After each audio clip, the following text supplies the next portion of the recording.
हर हर महादेव, जय भोलेनाथ। नमस्कार, मैं साधना पांडे मार्गदर्शन पे आपका स्वागत करती हूँ। तो आइए दोस्तों, आज के वीडियो में हम लोग जानते हैं एकादशी के बारे में।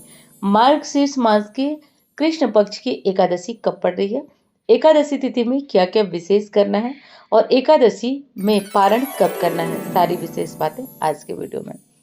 तो देखिए दोस्तों, मार्गशीर्ष यानी कि अगहन मास के कृष्ण पक्ष की एकादशी को उत्पन्ना एकादशी के नाम से जाना जाता है।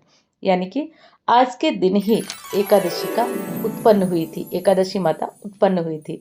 तो इस कारण इस एकादशी को उत्पन्ना एकादशी के नाम से जाना जाता है।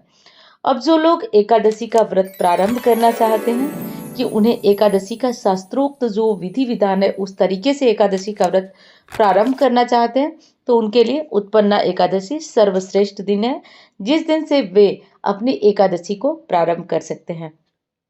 प्राय बहुत सारी दुविधा होती है कि एकादशी का, या मैं बहुत लोगों से मिलती हूँ, बात करती हूँ या फोन पे बात करती हूँ, तो लोगों के मन में एक भ्रांति होती है कि जो एकादशी हम प्रारंभ करते हैं उसमें कृष्ण पक्ष की नहीं बल्कि शुक्ल पक्ष की सभी एकादशियां करना चाहिए। तो देखिए, ऐसा नहीं होता है। एकादशी या कृष्ण पक्ष की हो या शुक्ल पक्ष की हो, दोनों ही बहुत विशेष होती है और जिस किसी को व्रत करना चाहिए वो 12 महीने की दोनों एकादशी यानी कृष्ण पक्ष और शुक्ल पक्ष दोनों एकादशी का व्रत करना चाहिए। यही हमारे नियम है, जो हमारे शास्त्रों में एकादशी का नियम बताया गया है। तो ये पहला नियम है जिसे ध्यान रखिए, कोई कृष्ण पक्ष शुक्ल पक्ष नहीं बल्कि आपको ये व्रत करना है दोनों पक्ष का। तो ये बात आप स्पष्ट समझ लीजिए। अब आइए विशेष तौर पे जानते हैं कि एकादशी तिथि कब पड़ रही है, कब शुरू हो रही है और कब समाप्त हो रही है। तो देखिए दोस्तों, एकादशी का वर्णन जो है हमारे सभी धर्म ग्रंथों में माना गया है, बताया गया है। और ये व्रतराज है। इस एकादशी को व्रतों का राजा कहा जाता है, क्योंकि एकादशी का व्रत करने से इस जन्म में तो आपको पुण्य कर्म मिलते ही मिलते हैं, बल्कि मृत्यु के बाद भी अगर कोई पुण्य कर्म देने वाला व्रत है तो वो एकादशी का व्रत है। कहा जाता है कि जो व्यक्ति एकादशी का व्रत, मात्र एक एकादशी का व्रत भी कर लिया, वो नरकगामी नहीं होता है। इतना एकादशी व्रत का महिमा है। देखिए, हम सब जीव हैं और चलायमान जीव है। ऐसे में जाने अनजाने में हमसे बहुत सारी गलतियां होती हैं। चलते चलते कोई जीव पैर के नीचे पड़ गया या न देखे हुए कोई कीड़ा पड़ गया, कुछ पड़ गया, तो ये सब पाप हमसे होते रहते हैं। और एकादशी का व्रत करने से कहा जाता है कि समस्त पापों से मुक्त हो जाता है व्यक्ति। और एक चीज समझिए, आपके खाते में, आपके अकाउंट में 100 रुपए है और आप हर दिन उस 100 रुपए में से थोड़े थोड़े खाते जा रहे हैं, निकालते जा रहे हैं, तो निश्चित तौर पे आपके पैसे, जो आपके अकाउंट के पैसे हैं, वो कम होंगे। और अगर आप उनमें थोड़े थोड़े पैसे जोड़ते जाते हैं, तो जैसे 10 रुपये 20 रुपये करके आप प्रतिदिन कुछ ना कुछ जोड़ रहे हैं और कुछ निकाल भी रहे हैं, तो आपका वही हालत आपके पुण्यों की होती है। आप अपने पुण्यों को कुछ न कुछ जोड़ते जाइए, और एकादशी पुण्य जोड़ने का सबसे बड़ा दिन है। तो एकादशी में व्रत करना हर तरह की जो समस्याएं हैं उनसे मुक्ति दिलाता है और दैहिक, दैविक, भौतिक सभी तापों से मुक्त कर देता है। तो आइए अब जान लेते हैं कि एकादशी तिथि कब शुरू हो रही है और कब समाप्त हो रही है। तो देखिए दोस्तों, हमारे पंचांग के अनुसार एकादशी तिथि प्रारंभ हो रहा है, वो 15 नवंबर को रात को 12 बजकर और 49 मिनट पर हो रहा है, और 16 नवंबर को रात 2 बजकर के और 37 मिनट पर समाप्त होगी। तो ऐसे में उदया तिथि के अनुसार आपको 15 नवंबर शनिवार को ये व्रत रखना है। तो ये याद रखिएगा, 15 नवंबर शनिवार को आपको व्रत रखना है। उत्पन्ना एकादशी का व्रत रखने से अनंत गुना फल मिलता है। मान्यता है कि इस एकादशी का व्रत करने से हजारों यज्ञ करने के बराबर पुण्य फल मिलता है। एकादशी व्रत करने से पापों से मुक्ति मिलती है और व्यक्ति के जीवन में समस्याएं जो होती हैं वो धीरे धीरे समाप्त होती हैं। तो अब आइए जानते हैं कि उत्पन्ना एकादशी का पूजन किस मुहूर्त में करना है।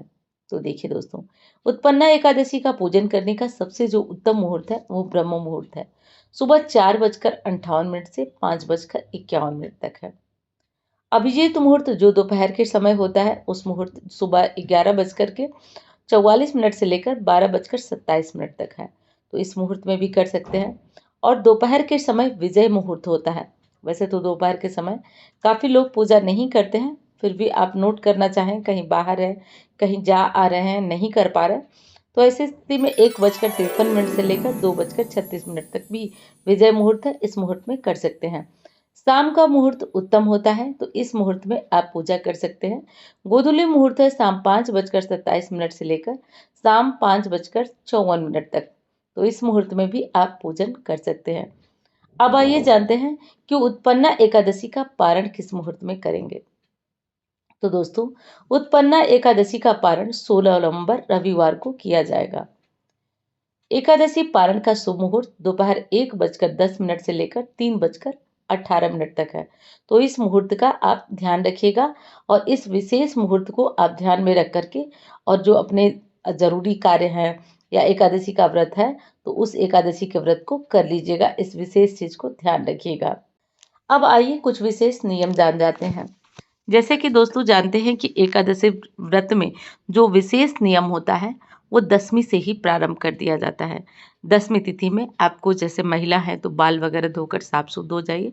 दसवीं तिथि में जो शाम का खाना होता है वो सूर्यास्त से पहले खा लेना बताया गया है, क्योंकि सूर्यास्त से पहले जब खा लेते हैं तो उस टाइम हमारी जठराग्नि तेज होती है और वो भोजन को पचा देती है। और जब अगले दिन हम संकल्प करते हैं व्रत का तो उस समय हमारे पेट में अन्न शेष नहीं रहता है, तो इसीलिए एकादशी व्रत में ये नियम है, सूर्यास्त से पहले भोजन कर लिया जाए या बहुत करें तो आप 6-7 बजे तक भोजन कर लें। भोजन में चावल नहीं होना चाहिए। एकादशी के दिन यदि आप दान करते हैं तो उसमें अन्न का दान न करें। अगर आप प्रतिदिन शिवलिंग पे जाते हैं, अक्षत वगैरह चढ़ाते हैं, तो आज अक्षत वगैरह न चढ़ाएं। कोई भी देवी देवता है, जैसे लड्डू गोपाल बाल स्वरूप में पूजे जाते हैं, तो उनकी बात नहीं है। किसी भी देवी देवता को आज अन्न का भोग नहीं लगता है, तो आज विशेष तौर पे आप भगवान को ड्राई फ्रूट का भोग लगा सकते हैं, मिश्री का भोग लगा सकते हैं, दूध का भोग लगा सकते हैं, दही का भोग लगा सकते हैं, लेकिन अन्न का भोग आज नहीं लगेगा। तो इस विशेष बात को आप ध्यान रखिएगा। और दोस्तों, वीडियो पसंद आ रही है तो लाइक करिएगा, चैनल को आपने सब्सक्राइब नहीं किया तो कर लीजिएगा, ताकि मुझे भी हौसला मिलता रहे। और आपके कमेंट इसमें हर हर महादेव, हर हर महादेव ज़रूर लिखिए। कहा भी जाता है कि भगवान का नाम स्मरण करने से भवसागर से व्यक्ति पार हो जाता है, तो कमेंट बॉक्स में जितना हो सके हर हर महादेव लिखिए। आइए अब और विशेष बात जान लेते हैं कि एकादशी का पारण नियम क्या है। तो देखिए दोस्तों, पारण मुहूर्त में ही एकादशी का पारण किया जाना चाहिए।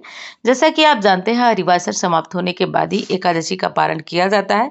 हरिवासर में पारण करना अशुभ माना जाता है, हमारे व्रत के पुण्य को क्षय करने वाला माना जाता है। तो पारण मुहूर्त तो आप नोट कर ही लिए होंगे। पारण से पहले भोजन तैयार कर लिया जाता है। जैसे कि इस बार तो मुहूर्त देर का है, कभी कभी मुहूर्त बहुत सुबह का होता है, तो आपको ऐसे में भोजन तैयार कर लेना होता है। जैसे कि आपको सरसों का तेल पारण में नहीं खाना होता है, लहसुन प्याज इत्यादि नहीं खाना होता है, तो ये विशेष बात आपको ध्यान रखना होता है। तो इस विशेष बात का आप ध्यान रख लीजिएगा, कर लीजिएगा। और एक और विशेष बात है जिसे मैं बता देती हूँ, एकादशी में 3 बार भी भोजन नहीं किया जाता है।